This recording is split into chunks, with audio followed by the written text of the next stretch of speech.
I was sent this carbonic acid shampoo and I'm really loving the results so far. I'll show you how to use it, but first I want to tell you what I've noticed with using it for just a couple weeks. So for me, it gets my scalp and my hair really clean. I've noticed a difference with that.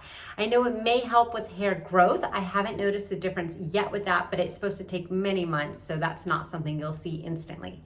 So let me show you how to use it. So you're going to shake it, and then it has that style of a top, and you're gonna do 2 ping pong ball sizes. So 1, that's kind of a small ping pong ball, 2.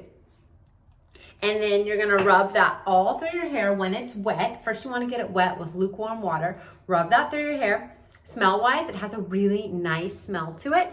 And then you're gonna rinse it out with lukewarm water as well. And that's all you need to do.